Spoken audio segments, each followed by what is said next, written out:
Hello friends, Namaskar. My name is Manoj Joshi, and we have been talking about the coronavirus related wellness talk, and today is the day 16th. So yet we have to think about what is the best way that we can take care of our own self by lightening of the mind, by bringing spiritual knowledge, the truth of life. Somehow we have to escape the fear. Somehow we escape the stress, the worries. So that is the intent of this talk, to lighten up the mind, to give different thoughts to the mind so that the mind itself can be a little bit more relaxed, free from all this stress and worries, and build stronger immune system so that we can pass through this critical journey together, collectively, and come out successful. So for that, let's try to set an intention for this practice. So our intention is to be totally healthy, truly happy, and building up a stronger immune system. So keep that goal in your mind every time you practice something which is more in terms of your spiritual practice, like yoga practice, meditation practice, breathing techniques, whatever you do that gives you an uplifted feeling about yourself, that boosts you from inside. You must think about your goal, because all the journey that we set, we must have a goal. So all this spiritual journey that is intended to take us inward, to make us experience the truth of life, always has to be set with this goal: total health, true happiness, and building a stronger immune system, which is so much appropriate right now in this present context.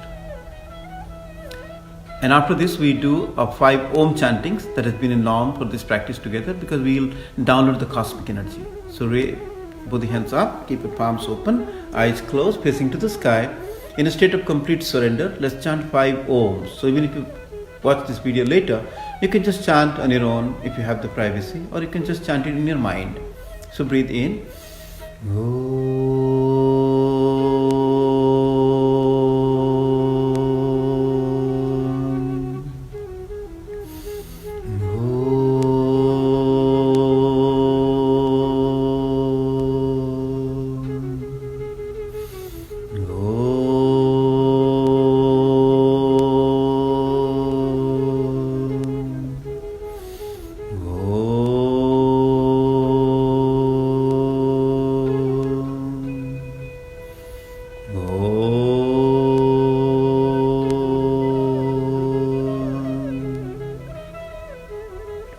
Bring your palms back to the heart again.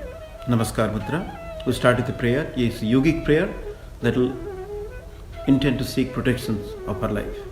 Om Sahana Bhavatu, Sahanau Bhunaktu, Sahaviryam Karavavahai, Tejasvina Vaditamastu, Ma Vidvisavahai.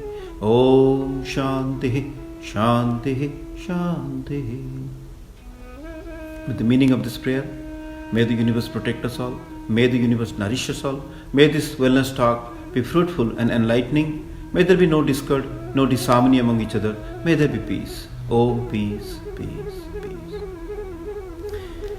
I got a question from someone in the group: how to contemplate on death. It's one of those existential questions. What happens after death? What is death really? So today's talk is all dedicated about death, like how to contemplate on these most important questions of life, and how to transcend by using different stories, by using different examples, how we can really throw some light into this concept. It reminds me of a story from Mahabharata. In the Mahabharata time, when the Pandavas, or the 5 brothers, they were in the Vanavas, or during the disguised stage, they were hiding in the forest. So they had to cross different forests, and they were thirsty. And it so happened that they encountered a pond, but the pond was having toxic water. The god of death, he appeared before them in the guise of a yaksha. So yaksha are celestial beings, like they're celestial beings, very powerful, illuminating look. So the god of death, the Yama himself, disguised as a yaksha, he appeared in the sky and talked to these brothers. I asked some questions, and if you can't answer the questions in a proper way, you'll die. So nobody could answer the questions properly, so they all were in a state of death. And the turn comes of the oldest brother, Yudhishthir. So Yudhishthir was asked a couple of questions and he replied everything correctly. So one of the questions that pertains to today's talk is about the access question to Yudhishthir. That what is the most amazing things or most astonishing things, ascharya, in this world? And Yudhishthir's reply was, men see that every day people are dying. They know that death is one of the most surest thing, but still they believe that they are immortal.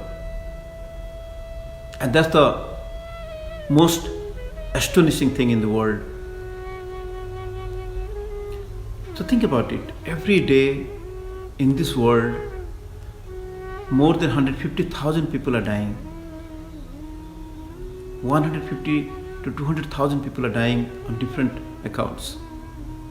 But yet we have a feeling that I will not die. I will somehow pass through this today, tomorrow. I will live for longer. So that attachment to life, that hope, that excitement is the biggest astonishing things in our life. The attachment to this body or attachment to this consciousness, that is the biggest fear of death. So when we are so much attached to the consciousness and we derive so much of pleasure out of this consciousness, and when we think about that one day I will be taken out from this attachment of this consciousness, the chit, that gives the greatest sadness and grief over death. We don't want to be detached from that. This body-mind complex is empowered by the pure consciousness, and nobody wants to get detached from that. That is the biggest fear. It reminds me of a story of how this attachment plays a major role in terms of fear of death. So it so happened like 3 boys from a hermitage, from an ashram, they wanted to go to the next village for some kind of fair. Some carnival was going on, so they had to dress up with their best dress possible, and they had to go to that village. So while they are walking through the forest, it so happened that a robber came across. A thief came and he said, whatever best that you have, give it to me. So they had worn the silk clothes, which are very refined, very fine costumes they had. What are the best dress that they could have? So the first boy was large in size, and then he had got a lot of attachment to his dress. The dress was fitting very tight to his body. The second person was equally large in size, but he was not so much attached to his dress. And the third boy was very skinny, very thin, and he was never attached to his dress. So the question arises when the thief is asking for the cloth, who will be most difficult? For whom it will be most difficult to get away with the dress? The answer is the first person, because he is heavy, he is tight, the dress is totally clinging to his body, and he is so much attached to that dress, and he will have hard time letting go of that. It's like our life. When we are too much attached to this body, too much attached to this maya, too much attached to this life, the family, the wealth, the houses, the properties, it will be very, very difficult when the final moment comes.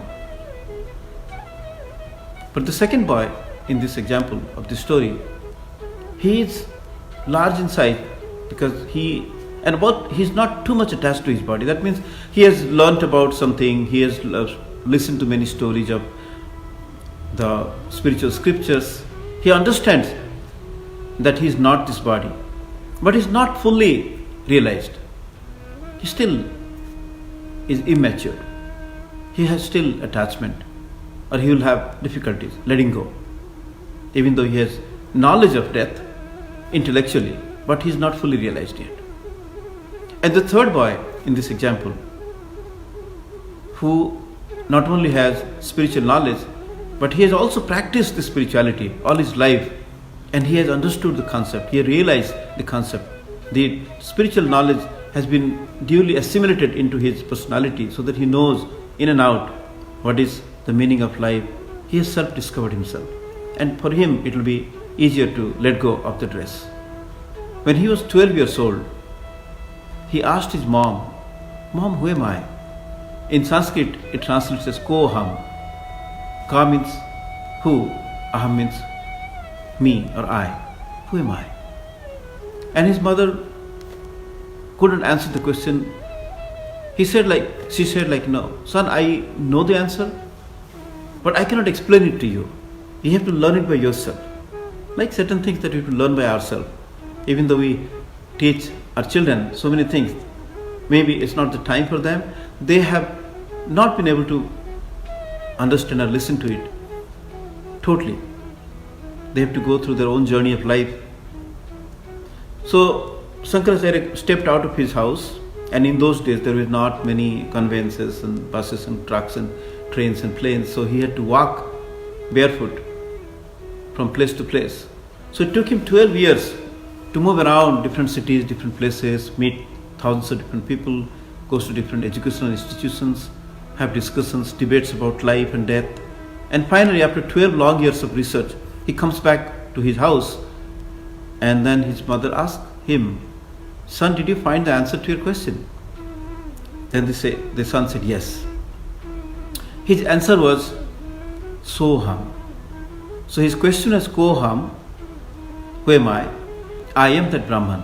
I am that which is the power behind me. I am the pure consciousness. So the whole journey of life appears to be a concept from Koham to Soham, from who am I, and seeking that true answer of that question that results in I am that. That means I am not this body, I am not this mind, I am not this intelligence, I am not this prana, I am not this life, I am not anything that I think about I am. So whenever I ask this question, am I this? He found a simple formula called neti, na iti, that means not this. So if you ask any question and whatever answer that comes to your mind, am I this? Then you think about, yes, I am this. Then the answer should be not, I am not this. Neti, na iti. So when you apply this simple formula of neti, na iti, neti, neti, then ultimately you will come to a conclusion that you are nothingness. Or that nothingness is, in other words, called as pure consciousness, which is beyond the purview or definition of matter and energy. So that pure consciousness is your true nature. And when we understand this pure consciousness, it has no death, it has no birth. That is why some of the yogis have written many ways. Life doesn't start with the birth, and life doesn't end with the death. So our journey is always everlasting, and death is just an intermediate stage. Just like we sleep and wake up in the morning, so likewise our death is a small gap between this experience of the continuity of life. Just like in Bhagavad Gita it talks about, just like the clothes become worn out, old, so we change those old and worn out clothes and wear a new cloth. Just like the soul or the subtle body changes bodies. One body gets worn out, old, then he changes that old body and takes a new baby form again. So the consciousness always travels from body to body, mind to mind. It never dies in true sense. And that is written by Shankaracharya beautifully in his composition called Nirbana Shatakam. It's called Nirbana is the liberation, and the 6 stanzas that he wrote, that is very powerful. One of the repeating stanza that happens there is Chidananda Rupa Shivoham Shivoham. And when we meditate on that pure consciousness, pure knowledge, our true nature is Chidananda. Chit is consciousness, Ananda is the bliss. What I have already explained in my previous talk about our true nature is Sat, Chit and Ananda. The pure existence, pure consciousness and pure bliss. So when we know and meditate on that pure concept of our truth, the pure knowledge that we have or that we are, then the fear of death will not grip us. Just like a soldier goes to the battlefield and there is no guarantee that the soldier will come back again alive. There's no guarantee. But if he fights his battle in the best of his spirit, he'll be remembered, he'll become a martyr. In another example, maybe a scientist works all his life towards a particular concept or an hypothesis. Maybe end of his life comes, but he never gets any recognition for his work. Nobody appreciates, nobody understands what he was doing. All his life seems like a failure. Someone else comes, continues his work and gets a Nobel Prize. So was this first scientist a failure? But if you look at the totality of life and totality of experience, his experience also was not failure. It is just passing on the baton.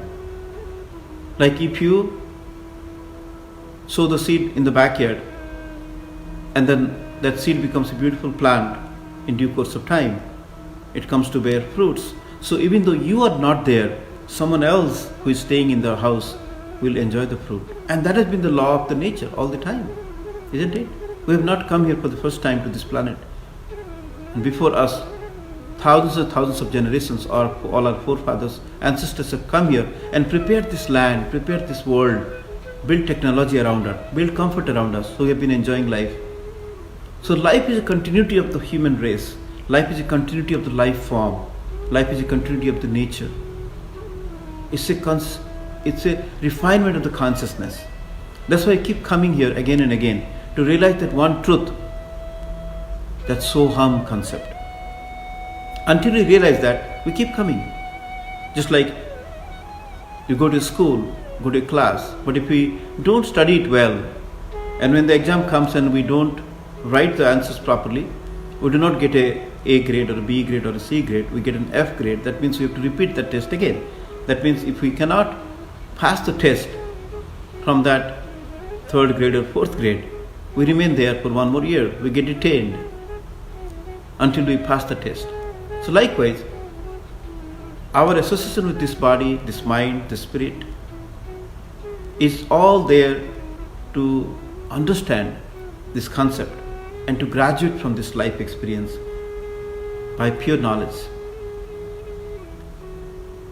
But the mind is designed in such a way that it will always try to attach to things in the material plane and always keep us misguided, because that is what the life game is all about. Otherwise we won't be interested in life at all. We'll be always liberated and there is no fun. And the nature wants us to come back here. The nature wants this drama to continue in this life. That's why we've been attaching ourselves so much to this body, to our status, to our concept of names and forms we've already talked about. But every day if we practice some time, maybe 5 minutes, 10 minutes, to introspect and to reflect on the true nature of our own self, and when the last moment comes, there will be no pain.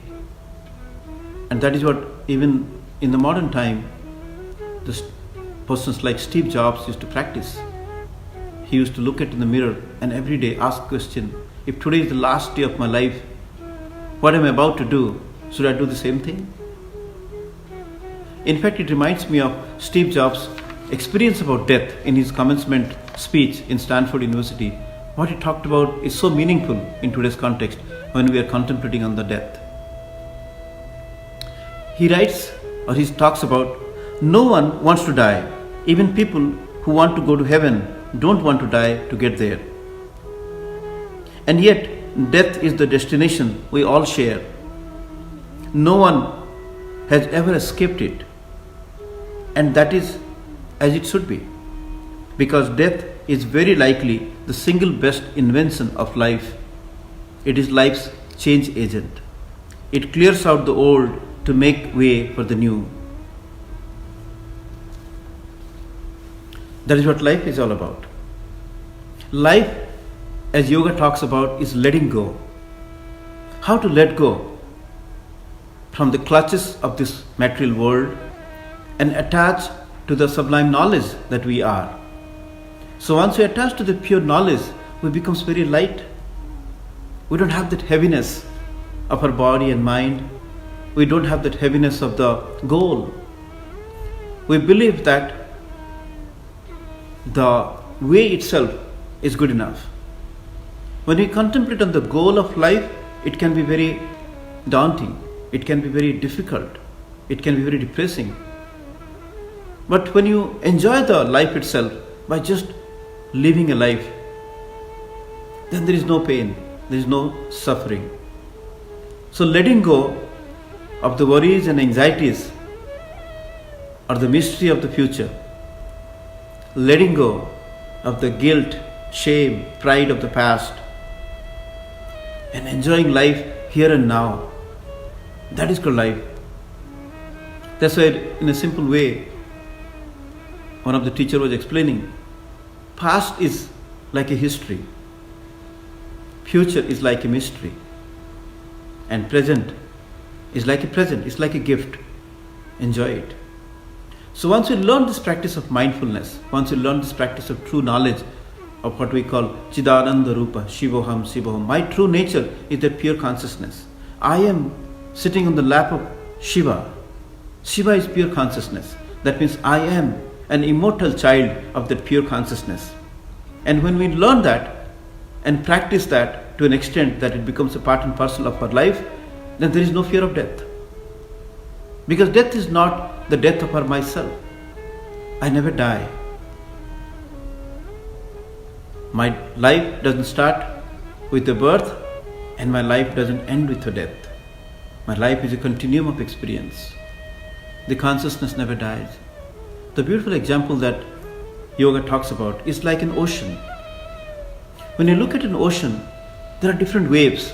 There are some smaller waves, there are some bigger waves, there are different kind of air bubbles. And when the big waves and the small waves, they crash, what do they become? They become a part of the ocean itself. And what is the one common thing between the waves and the ocean? Water. So the waves are also forms of water, and the ocean is also water. So the true intrinsic property of the waves and the ocean is water. Likewise, our intrinsic property of humanity or human being is pure consciousness. This body, this mind, this intelligence are different names and forms through which we experience life. Just like we change different places in our life, we change different people in our life. Some people come in, some people go away. And our body also changes every day, every moment, our body changing. If you take a picture of yourself in a very powerful microscope, you look, your body is different every moment. That's what they say, you can't take the bath 2 times in the same river. Because by the time you have taken bath, you have changed, and the river also has changed. And change is the biggest truth of life. As Steve Jobs says, the death is the biggest change agent. It takes away, it clears away the old and gives way to the new. That means every moment a new person is getting created inside us. And that is why we are called as human being, like B-E-I-N-G, the present continuous form of the verb be. That means our life is not to become somebody or not to be in somebody in the past. We are always in that journey of being somebody. That means every moment we are creating this newness in our life. That means every moment we are also dying. So death is happening every moment of our life, believe it or not. Every night we sleep, we have conquered the death. Every single moment when there are millions of cells have died in our body and new cells have been created, we have conquered death. So every moment, just like the soldier only dies once, he doesn't die many times. So we have to overcome this fear of death through pure knowledge. And one of the biggest and most easiest form of yoga, I'm going to tell you today, the secret is learning how to surrender. Right? You have all the plans to go from point A to point B, and many things might happen. You get prepared well in whatever way possible, using your body, your mind, your intellect, all the different logic that you have, everything, all the knowledge that you take away with you. But at some point of time, you have to learn how to release and let go. Then you'll enjoy the journey. So letting go, understanding that you have only certain influence about everything, not all. Look at what's happening in the coronavirus situation. We, the human beings, have been contemplating on how to go to Mars, how to go to Venus, how to build space colonies. And we are gripped with that fear of one tiny little virus. One simple virus has made this whole world stand still, completely quarantined. Look at, for 3 weeks already, we have been having that fear and having that worries and stress and contemplating on how to escape this. We are not in total control. We are not the master of this universe. We are a part of it. We are not apart from it. We are not exclusive. We are inclusive. So when we learn this science of inclusiveness and learn how to surrender, how to let go, and how to acquire the true knowledge and experience that in this life itself, there will be no death. At least the fear of death will go away. So let's contemplate that in our 2 minutes or 3 minutes of practice of meditation today. As usual, we will keep our eyes closed, back upright. Take this moment, because this is the most essential thing to understand the concept, to assimilate that knowledge into our being. Bring awareness of your heart and feel that prana shakti, or the life force, the universe's power, the truth, the beauty, the joy, the freedom, the love, trust, compassion, whatever you want to name it, the most sublime thing, the most subtle thing, the most powerful thing that is present in your heart in the form of a radiant light. And think about a symbol of Om if you want, or just a simple radiant light. And every time you breathe in, think about this radiant light. We name it Prana Shakti, the power of the life. 5 times as you breathe in, and chant 5 times in your mind as you breathe out. And think that that pure knowledge is being disseminated to every cell, every tissue in your body, and the whole body is glowing with that light of knowledge, the light of truth, the light of love, the light of life. And the darkness of death, the darkness of fear, the darkness of stress, the darkness of ignorance is all getting cleared by the new form of this knowledge that you are having, the light that you have. And let this light spread around the whole body, spread around the house that you are in, contaminate everybody with this pure knowledge. Take out all the ignorance, take out all the darkness, and expand it further. To let this tiny knowledge that you are creating through your awareness, through your consciousness, get mingled with the light of the sun, light of the solar system, light of the galaxies, the Milky Ways, and the light of the universe and multiverses.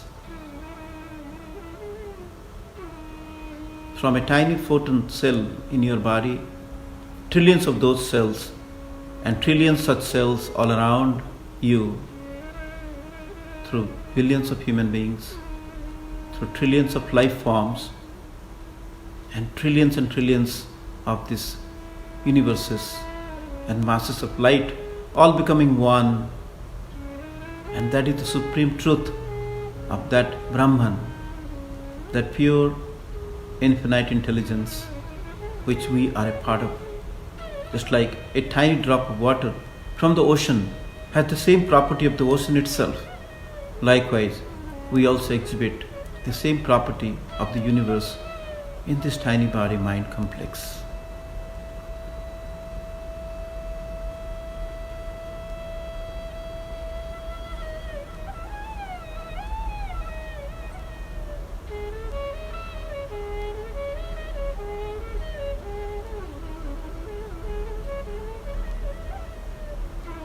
Take one more minute to practice that Pranashakti breath and illuminate yourself even more brighter. So never ever that darkness will come into your life again.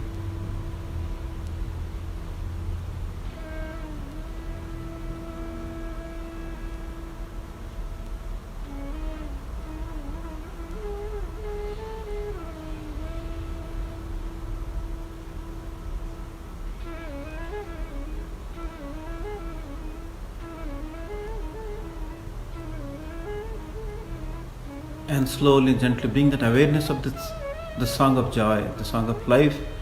Chidananda Rupa Shivoham Shivoham. That means I am that pure existence, I am that pure consciousness, and I am that pure bliss, which is billion times more subtle, more powerful, more pleasant than the pleasure that we seek from this body, from this mind. The pure joy, the joy of liberation from these mental shackles that we have created out of ignorance is all melting away.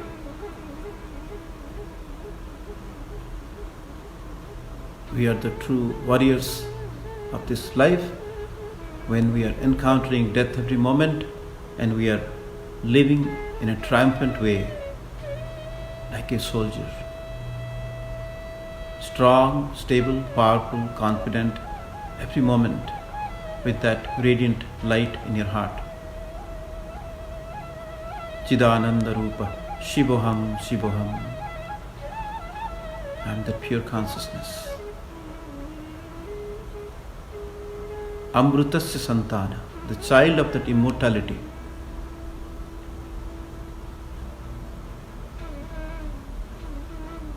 With that, friends, let's bring back palms together. Let's take this moment to think about universal love, peace and harmony with our loved ones, with our friends, with our colleagues, everyone around. And may we all escape this fear right here and now and to enjoy life with newfound knowledge, with newfound excitement. Sarve bhavantu sukhinah, sarve santu niramaya, sarve bhadrani pashyantu, ma kaschit dukkha bhag bhavet. Om Shanti, Shanti, Shanti. The meaning, as usual, may everyone in this universe be happy, healthy and safe. May everyone be auspicious and bring joy and goodness for others. Appreciate one another, love one another, be kind and compassionate to each other, so that there will be no grief, there will be no sadness, there is no fear of death, there will be always a joy of life. Om peace, peace, peace. Thank you very much for your time, and I hope to see you again tomorrow. Namaste.